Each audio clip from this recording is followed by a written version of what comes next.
Okay, so welcome back onto my Daryl David vlogs.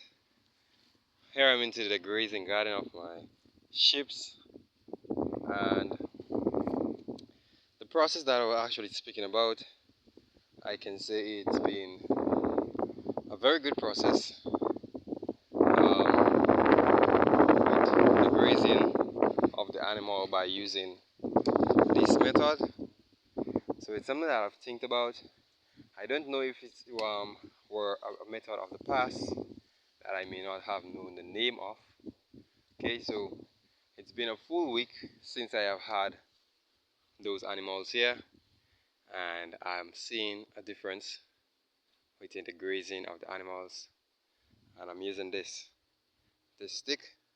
So within this stick, as I said, it's long enough, it's easy to carry from the animal, but it's not going to get far because of the amount of bushes that is actually here. Okay, so far within a week there is plenty of weed here, so they haven't scratched the surfaces yet, but I do have other places that they need to eat. So there are other places that hasn't been eat as yet, even all the way going up to the top.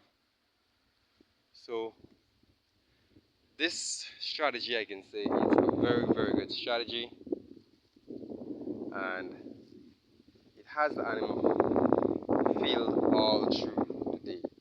Okay, so through the whole day, um, since I've known the animal, it has never mega. It's always eating, which is a very good sign of a healthy animal. The young one is actually eating more than before. So the development from those animals are actually, I can say, um, really good. So they do have many places to eat. They has a lot to eat. And what I can say, the reason why I've used the stick, also for an advantage of the feed. Okay, if you take a close look to the way these feeds are, you may see that some feeds are being trampled on, and there are also some feeds that has been eaten right down to the ground. So like for instance here, it has been eaten as low as possible. So in this area I can say the feed is not wasted. So with the stick method that I has here, I will say the stick method is very good because there is obstacles in the garden like this, where the stick's gonna tie up, tangle up. If it's not on stumps, it can be on pieces of, well, on grasses, on the weeds that's there. Based on the way the angle it had went, it may make a round or two, and it may stick there. So this is going to be a way for not having the animal to at least trample most of the feed. So far as I can say, the technology is good. They have no reasons for actually leaving the farm, going other places elsewhere. So when it comes to this problem, I won't have that problem because there is many places to eat. If you take a very close look, there is many places that the animal is actually free to roam and eat as much as she may like.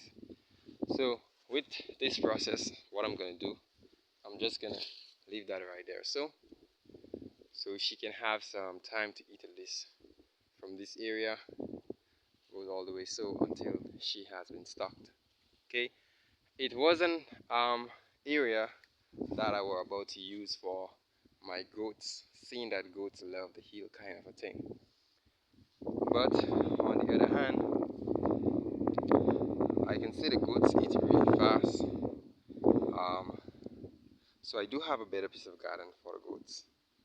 And right now, the goat that I have right now, it has a kid, so I can't actually bring it out here to do the roaming section. I mean, I could have, but it's a little bit younger still, so I'm gonna give it a treatment which I have given the mom with this one, where they were actually in my eyesight, where I can see them, what they need, and all of that, so I can have it there readily available.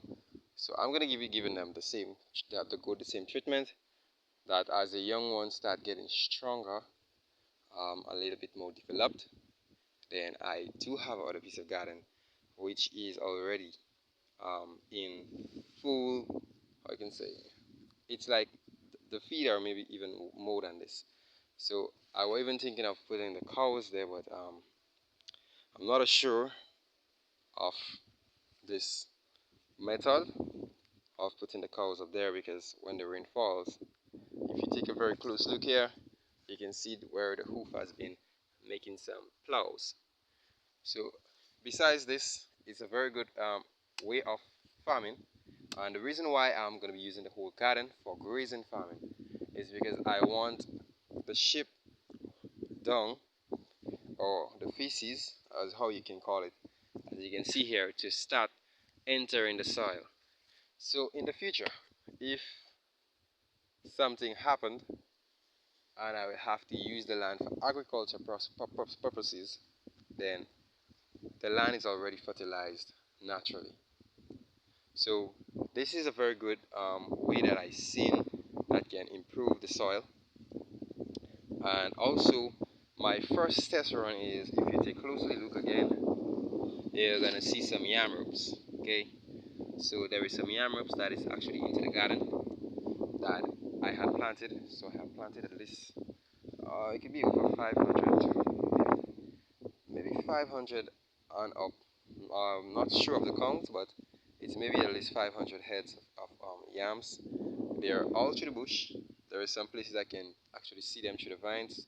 So when the animal do the cleaning up service, which is going to be cleaning up the whole place for me, eating down from the top, goes right on to the ground, and the bush is already gonna get um, be able to start over. Then I'm gonna see the yams; they're gonna start fresh again. And the good thing that I use this practice is because the yams don't have any trouble whatsoever when it comes to the soil. Because with the animal, if I had placed any other provision or stuff like that here, it may be set back by the animal. So if I did figs, they may eat the leaves and so on. So with the yam, it's actually underneath the ground. So the only reason maybe that I can say from the yams, what may be destroyed is only the, the vine root. But this is not going to affect the yam in any way, because the yam actually grows underneath the ground.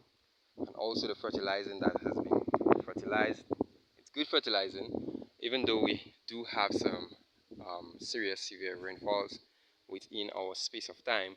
I can say it's all coming to a good. I can see the benefit from those things, um, because the grass needs to grow. And with here, what I can see based on using here for some time, here is a piece of garden that actually grows a lot of vine very quickly. So maybe by the time they eat to reach the top, those at the below side is going to actually be able to start coming back up again. So it's just going to be a rotation of the process. So since they're actually taking that whole half of the line here, I'm going to let it do this half, and wherever they want to eat from this side, they're going to go eat from this side and do the other half go up, and then by the time they're coming back down, there's going to be much food here to eat because they're actually grazing, and it's the best way for animal to eat. I did try before trying to put up barrications to at least let the animal free without using the piece of stick, but the materials I had were not actually enough for the project, so I had think about this concept, and I have given it a try, and I have seen it's working. Okay, so if you're in a pasture, I wouldn't recommend this material because the grass is going to actually be low. So you may want a fence, but if you're in a piece of high hilly area like where I am right now, so in that piece of land here, it's very high, the view is very good and all of that. So there is bushes that is actually not of the same level. So that's the reason why I could have used that technique to actually let my animal go to eat, and have seen changes in the fall.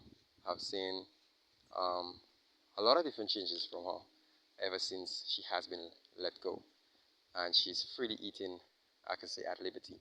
So, so far, what I have to do now, my last option in this video, what I will have to do is I will have to use the flatter area there, um, to at least put a shade. Okay, so I'm gonna have to work on my housing so that they can store there in the night, whenever there is heavy rainfalls. So they're gonna be the ones to at least clean the land, eat as much as they can, and continue eating, because I can see the grass here grew a lot. The soil here stays wet for at least a few days well enough, because there are lands higher up that is actually holding plenty of water, and sometime when here is dry, the topsoil here is dry, um, the soil on top is still wet in certain places because of the bigger trees that has been crowding and the sunlight is not reaching. So it's actually going to take some time before it actually real dries. And when it real dries, then that simply means that we're getting very extreme sun.